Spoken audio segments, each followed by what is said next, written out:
Bismillahirrahmanirrahim. Alhamdulillah Rabbil Alamin. Wassalatu wassalamu ala ashrafil anbiya'i wal mursalin. Nabina Muhammadin wa ala alihi wa sahbihi ajma'in. Assalamualaikum warahmatullahi wabarakatuh. So ngayon akidah, insyaAllah, at tinatalakay pa rin natin yung Kitab at-Tauhid. Pero di ba pag wala ako si Ismael nag-iimam dapat? Sinabihan ba kayo ni Ismael mag-ikama na? O ba't kayo nag-ikama? Hindi alam. Ikaw Ismael, sinabi mo mag-ikama. O. Hintayin niyo si Ismael magsabi din kung wala ako. Nag-ikaman? Hindi. Huwag niyong anuhin yung ano. Yan nga. Ako lang bahala. Yan nga sinasabi ng mga scholar, yung ano. Nagudo ka ba? Nag-ikama na. Yung oras na yan, orasan yan. Pero yung ano, kung kailan mag-ikama, ano pa rin, yung imam yung magsasabi kung kailan mag-ikama. Tandaan niyo yung palagi. Kasi yun yung nasa sunnah. Okay? Hindi porke gusto niyo yung imam, ayaw niyo yung imam, gwapo yung imam, pangit, o ano. Yung imam magsasabi yung kailan yung mag-ikama inshallah. Yung oras, dumating na yung oras, tapos wala pa yung imam. Hindi hintayin yung konting imam, mga 5 minutes wala pa siya, di mag-ikama kayo. Ganun, hintayin nyo siya. Kasi karapatan ng imam yun, kumbaga. Tsaka yun yung nasa sunnah. Ganun kahalaga yung yung pagsunod sa sunnah. Hindi natin hinihintay yung imam dahil importante yung imam, kumbaga, o pa-VIP. Yun yung nasa sunnah. Naging pit na yan eh. Sinisante yung imam. Nung bago lang mga ilang buwan lang nakalipas. Kasi lagi raw late. Sabi ko, bakit naman ganun? Kahit naman malate yung imam, pwede naman siyang malate kung tutuusin. Kasi kahit nga nung panahon ni Propeta Muhammad sallallahu alaihi wasallam, nalilate naman si Propeta Muhammad sallallahu alaihi wasallam. Ibig sabihin, yung oras na yan, oras lang yan, pero yung imam ang merong karapatan dyan sa bagay na yan. Kung kailan mag-iikama. Naintindihan nyo? Tapos hindi nyo man lang tinanong kung nabuhay na ako. Kanina pa ako nagsasala rito. Duhur asar, dito na ako. Nabuhay na ako kanina pa. Pagka gano'n, huwag yung inshallah, huwag yung excited. Yung sa gano'n, yan din yung isa sa mga fitness. Bukod dyan sa orasan, di ba minsan may mga may organization. O kahit dito, sabihin natin, ako imam, tapos si Manong. Hindi pwede si Manong magsasabi sa inyo na mag-ikama na. Naintindihan nyo? Akong magsasabi, ako lang ang pwede magsabi o sino man yung papalit sa akin mag-imam. Kung wala imam yung muaddin, siya yung pwedeng magsabi kung mag-iikama na. Hindi yung kung sino man yung namumuno dito. May kumbaga, may sunna sa mga bagay na yan. Okay? May sunna sa mga bagay na yan. Actually, napakahalaga ng sunna. Nung nilibing si Propeta Muhammad sallallahu alaihi wasallam, tinanong ni Fatima yung mga naglibing kay Propeta Muhammad sallallahu alaihi wasallam. Sabi ni Fatima, paano nyo nagawa na tabunan ng lupa si Propeta Muhammad sallallahu alaihi wasallam? Kumbaga, hindi naman sa kinu-question niya, kumbaga, paano ninyo na-control yung damdamin ninyo na tabunan ng lupa si Propeta Muhammad sallallahu alaihi wasallam? Hindi ba kayo natakot? Hindi ba kayo kinabahan? Sinabi nila, sinunod namin yung sunnah. Sinunod nila yung sunnah. So, nandun yung emosyon, pero nandoon pa rin sa kabilang dako yung pagsunod sa sunnah. So, susundin yung sunnah, inshallah. Sinasabi ko yan sa inyo kasi saan man kayo makarating, alam ninyo kung ano yung sunnah sa bagay na yan, inshallah. At yun yung ipapatupad natin. Hindi yung, kumbaga, pa-importante yung imam, hindi ganun. Ang sinusunod natin yung sunnah, inshallah. Kasi ilang beses na rin nangyari sa akin yan dito. Wala lang, Nililinaw ko lang na hindi yun hindi yun dahil sa nagmamalaki ako, kundi meron kasing sunna na nasasagasaan. Kaya dapat na malinaw yung bagay na yun. Nangyari dito minsan, naalala ko yung unang Ramadan, katatapos pa lang ng iftar, nagpaikama si Manong agad, nagwudo pa ako. Pinag-imam si Libay, mali-mali pa yung Fatiha. Hindi na muna ako nagsalita, pinalampas ko lang. Sabi ko, pag umulit pa to, hindi naman umulit. Ang umulit si Kapitan, kaya siya yung napagsabihan ko. Minsan nangyari pa yung Dumarating talaga ako sa oras hanggat maaari. Mga 2 minuto pa bago mag-ikama, nag-ikama na. Nagmamadali siya magsala kasi hindi ko maalala kung bakit siya nagmamadali. Basta may lakad yung parok. Kaya siya nagmamadali.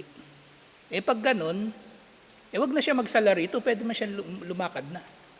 Hintayin yung imam na magdesisyon na mag-ikama. Okay? Nililinaw ko lang nga ito ulit para malinaw sa atin kung ano yung sunnah, inshallah. Kasi kung kayo halimbawa magiging imam sa ibang lugar, di ba magulo? Maraming nagdidesisyon kailan mag-ikama. May amir, mayroong pinakamatanda, mayroong siga. Di maraming nagdedesisyon. Samantalang sa sunnah, isa lang yung nagdedesisyon, yung imam lang. Ngayon, kung yung amir, gusto niya siya nagdedesisyon kailan mag-ikama, di siya rin mag-imam. Ganun kasimple, ganun kadali, di ba? Siya na rin yung mag-imam para siya na yung nasusunod, siya yung nagdedesisyon. Di yung kunwari, mayroong imam, kasi hafid, kasi ganito, ganyan, tapos siya naman masusunod. Pag hindi nasunod ng imam yung gusto niya, sisisantihin niya. Hindi ganon. Ang pagiging imam ay tinataguyod natin ayon sa sunnah, inshallah. Kahit sino pang demonyo yung maging imam dyan. Gusto nyo man yung imam, ayaw nyo, tutuparin natin ang sunnah, inshallah. Naintindihan nyo ba? Bako ka lang ng So ngayon, yung nakaraan yung ayah, Inna Allah la yaghfiru ay yushraka bihi wa yaghfiru ma duna dhalika liman yasha. Tunay na si Allah ay hindi magpapatawad sa kasalanan na siya ay pagtatambalan, pero magpapatawad siya sa iba pang kasalanan liban dito para sa sino man na naisin niya. So yung kahulugan ng aya na ito, sinabi, Yukbirullahu ta'ala annahu la yaghfiru li abdin laqiyahu wa huwa musyrikun. Si Allah subhanahu wa ta'ala ay hindi magpapatawad sa sino man sa kanyang mga alipin na haharap sa kanya. Kailan? Kailan ito pagharap na ito? Sa araw ng paghuhukom na siya ay nagtatambal kay Allah subhanahu wa ta'ala. Ibig sabihin nito, ang tao na ito ay namatay na nagtatambal kay Allah subhanahu wa ta'ala, hindi siya nagbalik loob mula sa shirk. Okay?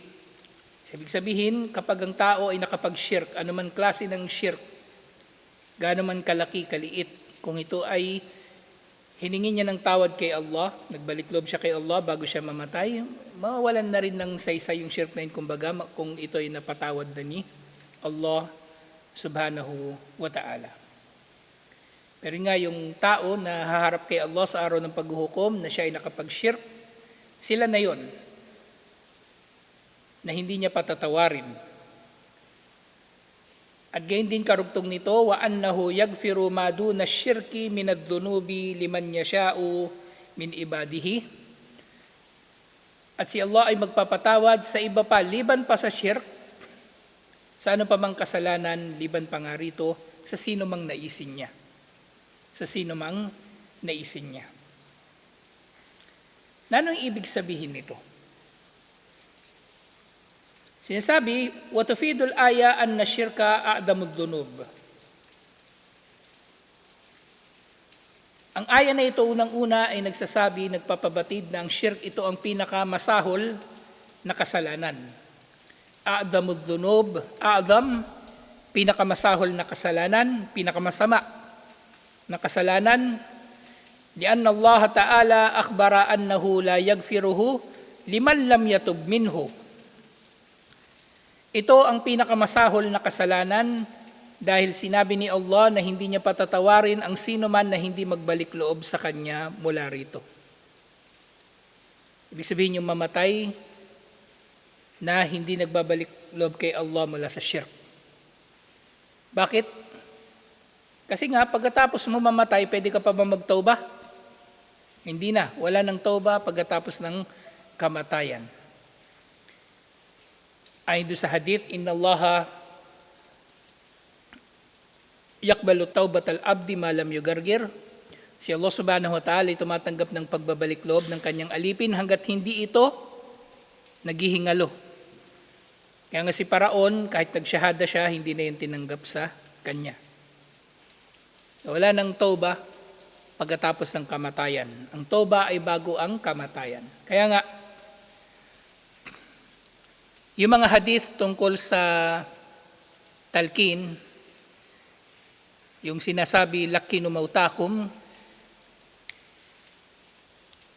himukin ninyo na magsabi ng syahada ang mga mamamatay sa inyo. Yung mautakum, ang mauta na tinutukoy dito yung mamamatay pa lang, hindi yung patay na. Okay? So, sabihan daw sila na sabihin nila ang la ilaha illallah. Katulad ng ginawa ni Propeta Muhammad sallallahu alaihi wasallam kay kanino? Kay Abu Talib nung naghihingalo na si Abu Talib. Pero yun nga, hindi siya sinunod. Hindi sumunod sa kanya si Abu Talib, sinunod ni Abu Talib at kinamatayan niya ang relihiyon ng kanyang mga ninuno. At meron ding hadith, sinasabi ng mga scholar ito ay daif. Pero kung ito man ay tanggapin ng sino man, ang tinutukoy dito na mauta ay yung mamamatay pa lang. Yung hadith na nagsasabi, Ikra'u Yasin ala mautakum, basahin ninyo ang surah Yasin sa mautakum, sa mga patay ninyo. Nasisabi ng mga scholar, ito ay daif na hadith, pero pinanghahawakan nga ito ng ibang mga Muslim, lalong-lalo na yung mga Sufi, Tabligh, di ba nagbabasa sila ng Yasin sa libingan, nagbabasa sila ng Yasin para doon sa mga namatay na yung reward daw ng pagbabasa nila ng Yasin ay mapupunta doon sa tao na kanilang dinedicate yung pagbasa nila. So ito ay hadith na daif, at kung ito man ay tatanggapin, ang mautakom na tinutukoy dito yung mamamatay pa lang, hindi yung patay na. Kasi pag ang tao namatay na, wala nang saysay sa kanya yung pagbasa sa kanya na kumbaga malilipat sa kanya yung reward ng pagbasa ng Quran. Walang ganun. Liban na lang kung siya yung nagturo sa iyo na magbasa ng Quran. Intindihan nyo? Kasi kung siya yung nagturo sa iyo na magbasa ng Quran, bawat basahin mo na letter, ay meron din siyang reward. Kasi sa kanya ka natuto eh. Yung katulad doon sa hadith, man da'a ila huda, kana lahu minal ajri, mitlu ujuri man tabi'ahu, la yankusu dhalika min ujurihim shay'a. Sino man ang mag-anyaya patungo sa gabay, at sinunod siya nung inanyayahan niya, makukuha niya ang gantimpala na katulad ng gantimpala na makukuha ng sumunod sa kanya na hindi nababawasan ng gantimpala nilang dalawa. Doon lang, maaring matransfer yung reward ng Yasin. No? Magiging magkatulad sila ng reward. Pero yung babasa ka ng Quran para sa namatay na, wala na yung pakinabang sa kanya. Wala nang pakinabang sa kanya ang pagbasa mo ng Yasin. Wala nang pakinabang sa kanya ang pagbasa mo ng Yasin. Kundi mautakum na tinutukoy dito, yung mamamatay pa lang. Naghihingalo. Bakit? Kasi kapag sinabihan mo siya na magsabi ng la ilaha illallah, may himok siya, maalala niyang la ilaha illallah. At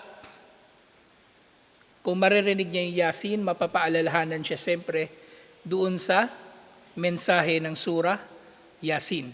Yun yung tinutukoy doon. So wala nang tauba pagkatapos ng kamatayan. So nga, isa pa sa kahulugan ng aya na ito, wa anna ma dunahu min ad-dunubi fa huwa dakhilu tahta al-mashi'ati in sha'a ghafarahu liman laqiyahu bihi. At sino man nga ang mamatay na hindi nag-shirk o namatay siya na nakahingi na siya ng tawad sa shirk. Pero meron pa siyang ibang mga kasalanan na hindi niya naihingi ng tawad kay Allah o hindi pa pinapatawad ni Allah habang siya ay nabubuhay pa, siya ay nasa ilalim ng mashi'a. Ano ibig sabihin ng mashi'a? Katulad dito ng irada. Ano ibig sabihin? Kagustuhan ni Allah. Na kung gugustuhin ni Allah ay patatawarin niya ang tao na ito na may kasalanan sa pagharap ng tao na ito sa kanya. Wa in syaa adzabahu bihi. At kung gugustuhin naman ni Allah ay parurusahan niya ang tao na ito sa kasalanan na ito na kanyang nagawa. So, isipin mo halimbawa, namatay ka na hindi ka nag-shirk o namatay ka na nakapagtauba ka na sa shirk. Pero meron kang kasalanan, halimbawa, nagnakaw ka. Sa araw ng paghukom, kung gugustuhin ni Allah, pwede itong patawarin ni Allah sa iyo. O kung gugustuhin ni Allah, parurusahan ka ni Allah dahil doon sa pagnanakaw na hindi ka nakapagbalik loob kay Allah. Kaya nga, marapat ang pagbabalik loob palagi ay, pagbabalik loob ay palagian. Kasi hindi malalaman ng tao kung kailan siya mamamatay. Kung pwede lang minuto ay magtoba, ang tao, humingi ang tao ng tawad kay Allah subhanahu wa ta'ala.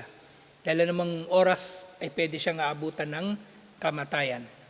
Pwedeng mamaya, pwedeng ngayon, pwedeng bukas, pwedeng makalipas ang 1 minuto, kidlatan tayo dito, pare-pareho, patay tayo lahat. So dapat na magtoba ang tao palagi. At karugtong nito sinabi, وَذَلِكَ يُوجِبُ لِلْأَبْدِ شِدَّةُ الْخَوْفِ مِنَ الشِّرْكِ الَّذِي هُوَ شَأْنُهُ عِنْدَ اللَّهِ. Na dahil dito, marapat na ang alipin ni Allah subhanahu wa ta'ala ay magkaroon ng matinding takot sa shirk na ang paghatol dito ay nasa kamay lamang ni Allah subhanahu wa ta'ala. At sinabi rin ng aya na ito, annaha adja'at mukhawwifatun wa muhaddiratun minasyirk. Ang aya na ito, na si Allah subhanahu wa ta'ala hindi magpapatawad sa shirk pero magpapatawad siya sa iba pang kasalanan, liban pa rito, ito ay isang babala at banta ni Allah subhanahu wa ta'ala sa ating lahat. Wa abanat anna Allah la yaghfiru hadan nau'u minal ma'asi. At nilinaw ni Allah, nilinaw ng aya na ito na si Allah, la yaghfiru hadan naw minal ma'asi. Hindi patatawarin ni Allah ang uri na ito ng pagsuway. Ang shirk ay kabilang din sa mga maasi, kabilang sa mga kasalanan, pero ito ay kakaibang kasalanan. Ito ay pagsuway kay Allah sa kanyang kaisahan at ito ang nag-iisang kasalanan na walang kapatawaran.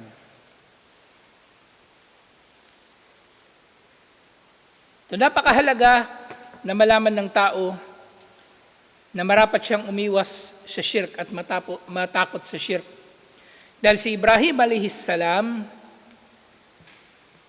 isa sa kanyang mga naging dua, si Ibrahim alayhis salam ang Khalilullah, ang itinuturing na kaibigan ni Allah. Tinukoy ito doon sa Surah Az-Zukhruf, verse 87. Wajnubni wa baniya an na'budal asnam. Ilayo mo ako, O Allah, at ang aking mga anak at ang aking mga inapo mula sa pagsamba sa mga Diyos-Diyosan. Si Ibrahim alayhis salam, hindi lang siya nanalangin para sa kanyang sarili, nanalangin din siya para sa kanyang pamilya, nanalangin din siya para sa kanyang mga anak, nanalangin din siya para sa kanyang mga apo, na huwag silang sasamba sa mga Diyos-Diyosan, sa mga sanam. Nang tinutukoy nga rito na sanam, ang sanam dito, jam'u o yung asnam, jam'u sanamun wa huwa ma kana manhutan ala hayati suratin wa ubida min dunillah. Ang sanam daw ay ang anumang inuukit o nilililok na bagay na merong anyo at sinasamba bilang katambal ni Allah subhanahu wa ta'ala. Yun ang sanam. Pero sinasabi rin, wakila huwa amun fima ubida min dunillah. At may nagsasabi din na ito ay malawak na terminolohiya na tumutukoy sa anumang sinasamba liban kay Allah. Wa illam yakun manhutan ala hayati suratin. Kahit pa hindi ito nasa anyo ng nililok. Di ba nung nakaraan na talakay natin, yung pinagkaiba ng wathan at ng sanam, so depende, merong magkakaibang pagpapakahulugan. Na maaring ang itong sanam na ito ay maaring may hugis o anyo na ito ay nililok, o maaring hindi nga ito nililok at walang hugis na katulad ng hugis ng tao o namang nilikha. Halimbawa nga, kung merong tao na sumasamba sa Kaaba, yung Kaaba mismo yung sinasamba niya.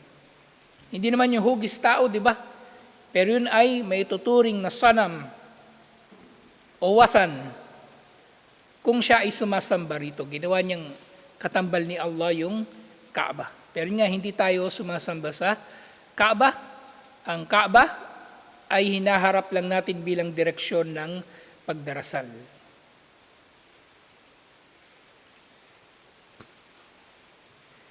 At dito, idinugtong pa nga na makukuha nating aral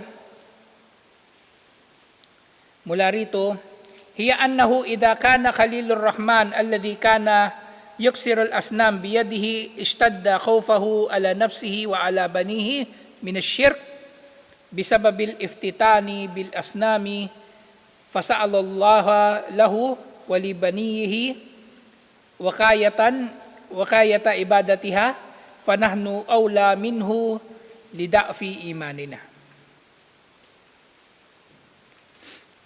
So sinabi ni Sheikh rahimahullah, kung si Ibrahim alayhis salam, ang Khalilur Rahman, ang malapit na kaibigan ni Allah subhanahu wa ta'ala, na siyang bumasag sa mga rebulto sa pamagitan ng kanyang sariling kamay.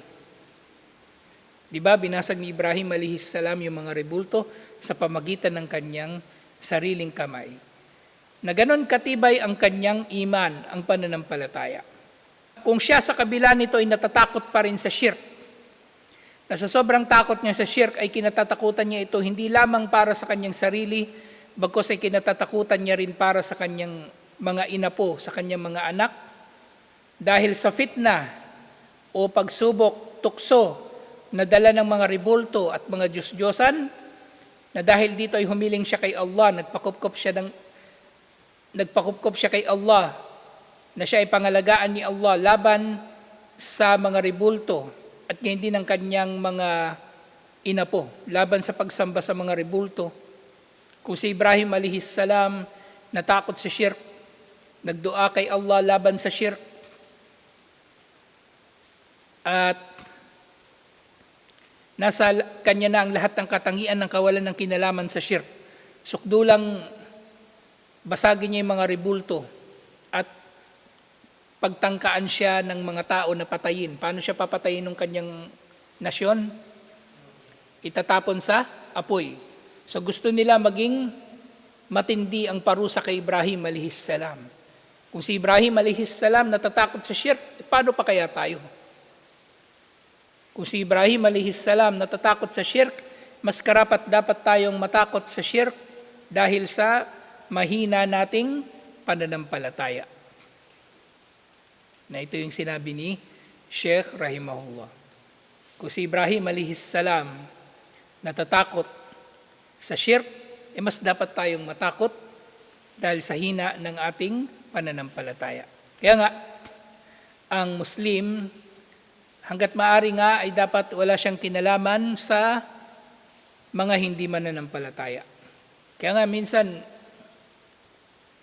pakiramdam ng Muslim na maliit ang kanyang mundo. Dahil hindi tayo masaya na kapiling natin, kasama natin sa trabaho, kuffar, kasi maaring ito ay makakaapekto sa ating pananampalataya.